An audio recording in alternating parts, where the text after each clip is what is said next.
हाय। आज के इस वीडियो में हम बात करने वाले हैं कि पति पत्नी आपसी सहमति से तलाक कैसे ले सकते हैं। देखिए, इस वीडियो की शुरुआत में मैं आपको बता दूं कि हिंदू मैरिज एक्ट के तहत आप दो तरीके से तलाक ले सकते हैं। एक तो वो जिसमें पति और पत्नी दोनों की ही आपसी सहमति होती है, जिसे हम डिवोर्स बाय म्यूचुअल कंसेंट भी कहते हैं। दूसरा वो जिसमें कोई एक पार्टी, पति या पत्नी, तलाक लेना चाहती है और वो उसके लिए एक पिटिशन लेकर के कोर्ट में जाती है, कोर्ट में उसकी अर्जी की दाखिला करती है। आज के इस वीडियो में हम म्यूचुअल कंसेंट से डिवोर्स के बारे में बात करने वाले हैं। इस वीडियो में मेरी कोशिश ये रहेगी कि इस एक वीडियो में ही मैं आपको सारे जो बेसिक इन्फॉर्मेशन है वो दे सकूं। तो मेरी आपसे रिक्वेस्ट है कि आप प्लीज़ इस वीडियो को स्किप मत करिएगा, अंत तक इस वीडियो को देखिएगा ताकि आपको सारी जानकारी एक ही वीडियो में मिल सके। तो आइए वीडियो की शुरुआत करते हैं और सबसे पहले हम ये समझने की कोशिश करते हैं कि अगर आप म्यूचुअल कंसेंट से डिवोर्स लेना चाहते हैं तो क्या प्रीरिक्विजिट कंडीशंस हैं जिन्हें आपको फुलफिल करना ज़रूरी है। यहाँ पे देखिए 3 कंडीशंस हैं जिनको आपको ध्यान में रखना है। पहली कंडीशन ये है कि ये मैंडेटरी है कि पति पत्नी एक दूसरे से अलग कम से कम 1 साल से रह रहे हों। यहाँ पे ध्यान देने वाली बात यह है कि आपको एक स्ट्रेच में एक दूसरे से अलग रहना आवश्यक है और ये आपको देखना है कि एटलीस्ट 1 साल से आप अलग रह रहे हो। अगर 1 साल नहीं हुआ है आपको अलग रहते हुए तो आप ये पिटिशन लेकर के कोर्ट में नहीं जा सकते। दूसरी कंडीशन ये कहती है कि आपका म्यूचुअल अग्रीमेंट ज़रूरी है, जो किसी भी तरीके के दबाव में आकर के ना हुआ हो, किसी भी तरीके का कोर्शन नहीं होना चाहिए। इसमें आपकी अपनी मर्जी से आपकी सहमति है, मतलब आपकी सहमति मतलब पति और पत्नी की अपनी मर्जी से सहमति है इस तलाक को लेने के लिए। तीसरी कंडीशन ये कहती है कि किसी भी सूरत में पति और पत्नी का अब एक साथ रहना संभव नहीं है, किसी भी तरीके की सेटलमेंट या किसी भी तरीके की रिकन्सिलिएशन की संभावना जो है वो ख़त्म हो चुकी है। तो अगर आप इन 3 कंडीशंस के अंदर फॉल करते हैं तभी आप म्यूचुअल कंसेंट पे डिवोर्स का पिटिशन लेकर के कोर्ट में जा सकते हैं। अब हम ये मानते हैं कि आपने इसको फुलफिल कर दिया इस कंडीशन को, तो दूसरा सवाल ये उठता है कि जी आप किस तरीके से अपने जुरिस्डिक्शन को डिसाइड करेंगे। तो देखिए, जुरिस्डिक्शन या आप कह सकते हैं कि आप किस कोर्ट में पिटिशन लेकर के जाएं, इसको समझने के लिए आपको 3 बातों का ध्यान रखना होगा। देखिए, पहली बात तो आप ये जानिए कि आप फैमिली कोर्ट में इसका पिटिशन डालते हैं। मैक्सिमम डिस्ट्रिक्ट्स में इंडिया में फैमिली कोर्ट अब बन चुके हैं, पर इन केस आप कोई ऐसी जगह पे रहते हैं जिसकी लोकल लिमिट्स में, या आप किसी ऐसी जगह पे पिटिशन डालना चाहते हैं जिसकी लोकल लिमिट्स में फैमिली कोर्ट नहीं है, देन इन दैट केस आप डिस्ट्रिक्ट कोर्ट में भी इसका पिटिशन लेकर के जा सकते हैं। अब सवाल ये है कि आप किन किन फैमिली कोर्ट्स में लेकर के इसका पिटिशन आप दाखिला करा सकते हैं।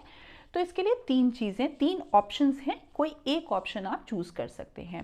पहला तो ये कि आप वहाँ के फैमिली कोर्ट या डिस्ट्रिक्ट कोर्ट में जा सकते हैं जहाँ पे आपकी शादी हुई हो, where your marriage has been solemnized. तो आप उसके लोकल लिमिट्स में आप उसके फैमिली कोर्ट या डिस्ट्रिक्ट कोर्ट में आप पिटिशन फाइल कर सकते हैं। दूसरा, जहाँ पे कोई भी एक पार्टी, पति या पत्नी, रह रही हो फिलहाल, वहाँ के भी लोकल लिमिट्स में जो जुरिस्डिक्शन आती है उस कोर्ट में आप जाकर के पिटिशन फाइल कर सकते हैं।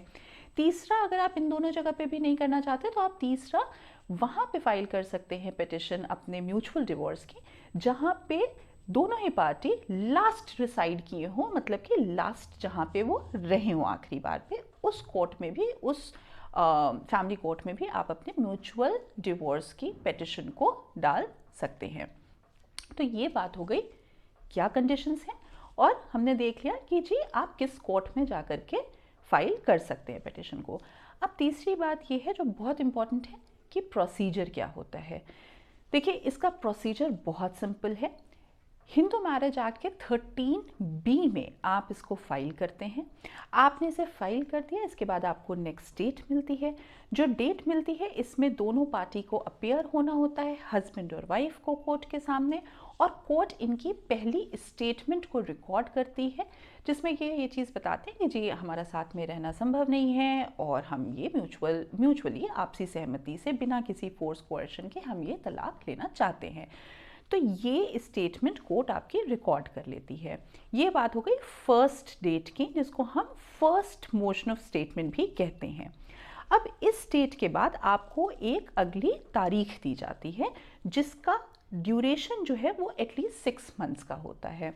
इसको हम कूलिंग ऑफ पीरियड भी कहते हैं।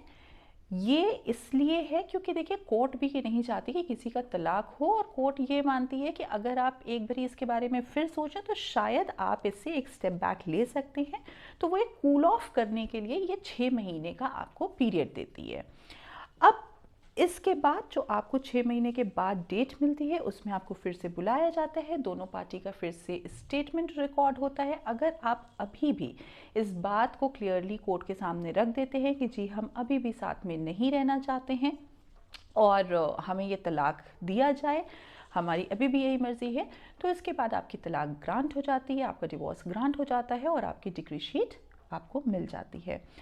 अब कई लोग ऐसे भी होंगे जो ये जानना चाहते होंगे कि जी ये कूलिंग ऑफ पीरियड जो हमारा 6 महीने का है, क्या हम इसे अवॉइड कर सकते हैं, क्या कोई तरीका है और क्या ये मैंडेटरी है? तो मैं आपको बता दूं कि ये मैंडेटरी नहीं है कूलिंग ऑफ पीरियड, आप इसको बिल्कुल अवॉइड कर सकते हैं। पर ये मैं इस वीडियो के एंड में आपको बताऊंगी कि कूलिंग ऑफ पीरियड को आप कैसे अवॉइड कर सकते हैं, तो आप एंड में उस चीज़ को देख लें। उसके पहले मैं ज़रा जल्दी से आपको ये बता दूं कि जब आप पेटिशन ड्राफ्ट करते हैं तो आपको किन चीज़ों का ध्यान रखना होता है। तो देखिए जब आप इसका पेटिशन ड्राफ्ट करते हैं तो सबसे पहले तो आप दोनों ही पार्टीज़ की डिटेल को मेंशन करते हैं। आप पार्टी की डिटेल मतलब पति पत्नी का नाम, उनकी एज, उनका son of, daughter of, wife of, ये आप मेंशन करते हैं, उनका एड्रेस, ऑक्यूपेशन, ये सारी चीज़ें आप मेंशन करते हैं। दूसरा आप मेंशन करते हैं कि शादी की तारीख क्या थी और शादी कहाँ पे आपकी हुई है। तीसरी बहुत इंपॉर्टेंट चीज़ कि आप डेट ऑफ सेपरेशन इसमें मेंशन करते हैं। देखिए डेट ऑफ सेपरेशन बहुत इंपॉर्टेंट है क्योंकि मैंने आपको बताया कि आपको 1 साल से मिनिमम बेयर मिनिमम अलग रहना ज़रूरी है ना। तो आपको इसलिए पिटिशन में ये डालना ज़रूरी है कि आप कब से अलग रह रहे हैं, डेट ऑफ सेपरेशन क्या है। इसके बाद अगर कोई एलिमनी डिसाइड हुई है तो उस एलिमनी की डिटेल आप मेंशन करें और उस एलिमनी का क्या मोड ऑफ एक्सचेंज है, आप कैसे लेन देन कर रहे हैं, उसका मैनर भी उसमें आप मेंशन करें। अगर आपका कोई बच्चा है तो उसकी कस्टडी कौन ले रहा है, क्या कंडीशंस हैं, उन कंडीशंस को भी आप क्लियरली मेंशन करें। फिर नेक्स्ट आता है जुरिस्डिक्शन। आप जुरिस्डिक्शन को साफ शब्दों में मेंशन करें कि कैसे इस पर्टिकुलर कोर्ट की जुरिस्डिक्शन बनती है, क्योंकि मैंने आपको बताया कि 3 तरीके से आप जुरिस्डिक्शन को डिसाइड कर सकते हैं। तो वो भी मेंशन करें कि आप यहाँ पे इस कोर्ट में, इस फैमिली कोर्ट में क्यों ये मैटर लेकर के आए, क्या आपकी शादी यहाँ पे हुई थी, आप यहाँ पे रहते हैं, या आपकी लास्ट रिसाइडिंग प्लेस ये थी। और आप ये भी अगर कोई और भी कंडीशन आपके म्यूचुअल डिवोर्स में म्यूचुअली अग्रीड कंडीशन है तो आप उन कंडीशंस को भी अपने पिटिशन में मेंशन करते हैं। तो इन टोटलिटी यही सारी चीज़ें मोटा मोटी आपको पिटिशन में डालनी होती है।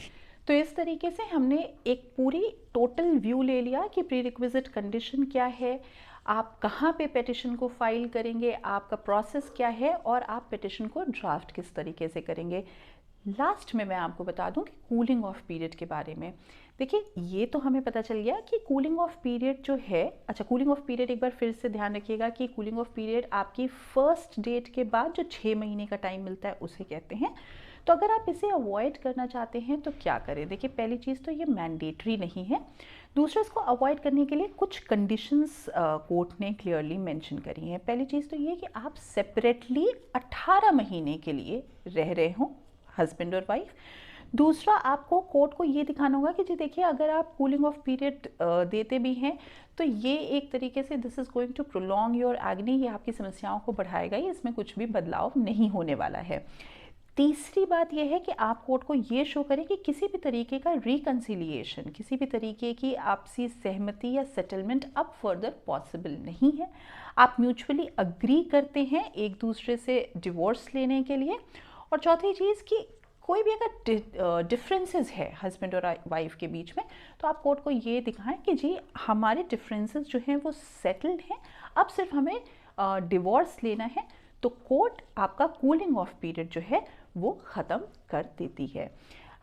एक आखिरी में ज़रूरी बात ये कि कूलिंग ऑफ पीरियड के लिए आप फाइल एप्लीकेशन कब करते हैं, तो देखिए जब आपकी फर्स्ट हियरिंग होती है ना, उसके बाद 1 हफ्ते के बाद ही आप कूलिंग ऑफ पीरियड को कंडोन करने के लिए एप्लीकेशन फाइल कर सकते हैं।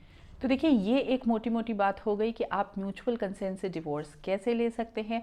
अब अगर आपका कोई भी सवाल है इस बात से रिलेटेड तो आप उसे प्लीज़ कमेंट बॉक्स में मेंशन करें, मैं उसको एड्रेस करूँगी। मैं देखूँगी जो भी आपकी क्वेरी जिस भी तरीके से सॉल्व की जा सकती है वो मैं सॉल्व करूँगी। अगर आपको ये वीडियो अच्छा लगा है तो इसे लाइक करें, और अगर आपको ये चैनल और इसका कॉन्सेप्ट अच्छा लगता है तो प्लीज़ आप इस चैनल को सब्सक्राइब करें।